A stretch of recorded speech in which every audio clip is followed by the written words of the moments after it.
Hey everybody, it's Andrea here at VW Family Farm, and today we're outside. It's a beautiful day.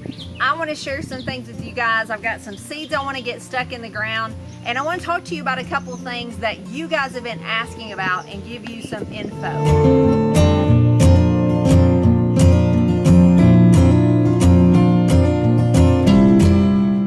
So today we're talking about two things: succession planting, that's why I have my seeds out here, and then fall gardening, what you should be doing right now. And with all this overload of information on YouTube and all different places, how do you know when to be starting this and that and all the different things if you want to grow a fall garden? Well, I'm going to tell you. So you can see we're out here in the middle of our back garden. Things are growing really well. Corn is coming along. Lots of things are coming along. But I planted all of this basically at one time. In reality, I planted it in one day. So that means when all these different crops get ready, all my corn is gonna be ready at the same time. All my beans, those different types of things. And so if I want a steady supply of groceries all summer long, I can't just plant in one day in early spring and expect everything to keep producing. It just doesn't work that way. So that's where succession planting comes in. It takes discipline.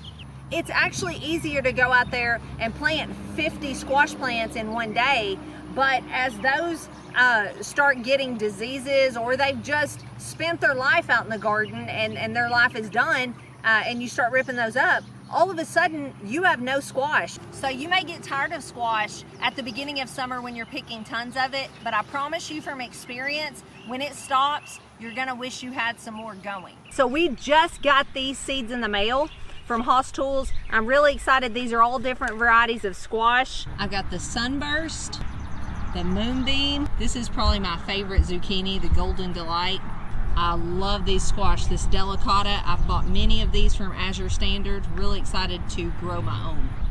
The Heavenly Hubbard, those are gonna get huge. And the Amish pie squash. So I'm gonna plant these today. So this is part of how I do succession planting. I have holes in here that what I planted didn't come up. So I can just leave those and let them grow up in grass and weeds, which they're doing now, or I can stick some more plants in there. So my squash plants now are just about to start producing. So that's a good time to start thinking about your next crop.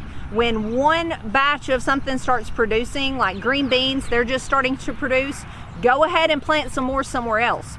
But number one tip is, if you grew a crop of brassicas like cabbages, broccolis, and cauliflowers, don't stick more brassicas back in the exact same spot, because some diseases, I told you on the cabbage video, will live in your soil. So you're just heightening the chances that that second crop is gonna just be riddled with disease and pests and those types of things. So pick a different spot, rotate crops around. I think you'll have a lot more success. One more quick tip. Baker Creek put out a really good video on succession planting this week that got me thinking along these lines that I need to get out here and do some.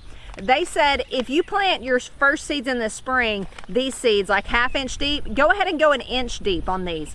Get a little bit down into that cooler soil and water really well, because that moist and cooler conditions are a lot better for these to germinate.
So the short version is, don't plant everything all at once, succession plant. wait a week. If you plant lettuce, plant a few more lettuce seeds. Or it can be anything, radishes or beets or just anything. Start your seeds for your plants that you're sprouting that you're going to put in your garden.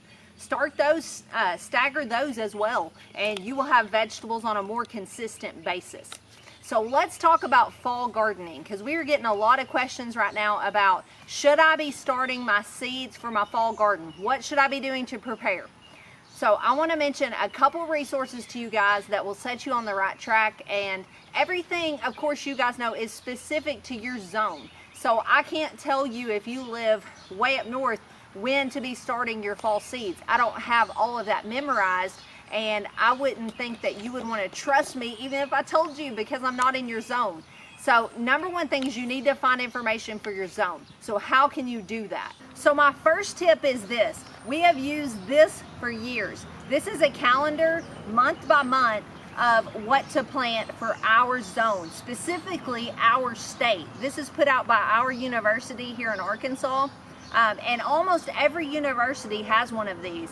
So your major universities in your state, if you will go on their website and just type in planting guides or type in your state and planting guides, it might be through your local extension office. Ours does a lot of that as well, helpful information. So this will just say things like, let's look at July, because we're about to be into July. It just tells you all types of things: basil, pak choy, bok choy, broccoli, cabbage, potatoes, snap beans, and it goes on and on and on. Fall tomatoes. But here's the question you guys are asking, and it's a really great question. So if it says in your zone that you can plant cabbage or tomatoes, is that meaning go out in your garden and plant a seed for your fall cabbage and your fall tomatoes? Not necessarily. So that's where something a little more specific comes in really handy. This is the Clyde's Garden Planter. We bought this from Clyde himself at Baker Creek a couple years ago, and this thing is so handy. So I'm going to show you how this works. You can see it says average first fall frost. So Ben has marked October 30th for our zone is our average first fall frost. Now that's not going to be accurate every single year, obviously, but it's an average. And then now that you've lined that up, all of this is going to be specific to your zone. So if you come over here, like we were talking about cabbages and tomatoes, well, you can see tomatoes right here, and that has a little asterisk beside it. That you come down here and it says plants are recommended. That means they're not talking about putting a seed in the ground, they're talking about putting a plant in the ground. So if you go over this row, and the last planting for tomatoes is around the week of July 5th, but behind that is SI, and that's when you start indoors. So back here in like the week of June 14th, which I know is already passed, but it's not outrageously too late yet, you need to be starting your tomato seeds indoors to be able to get them out in early July for a fall crop. This thing is amazing. Same for cabbage. If you look across here at cabbage, this week is when in our zone we need to be starting cabbage seeds indoors to be able to put them outside later on in July for a fall garden. So if you are in a zone relatively similar to ours, it's time to think about the fall garden. Broccoli and cauliflower on this chart are just shortly after cabbage, so it's almost time to sprout those as well. Some things, yes, you can. You just saw me stick squash seeds in the ground. You can just plant seeds. So on squash here, when it says last planting, that means go out and stick a seed in the ground. But the rest of this, if it has an SI before it, you need to be starting seeds, and that time is now. So I would very much recommend, we're not affiliates, we get nothing from telling you this, but this planter comes in so very handy. Get you one of these ordered, and that will answer all your questions. It just takes the guesswork out of it. So I hope that answers some of your questions about fall garden planting as well as succession planting. If you have some open spots and you're eating squash now, I would recommend sticking some more seeds in the ground so that you're not without squash or lettuce or all the different things that you enjoy eating. And of course, all this will be tailored to what do you like to eat. If you don't like it, don't grow it. That's just a waste of your garden space. Thanks for hanging out with me, and I'll see you guys on the next one. God bless.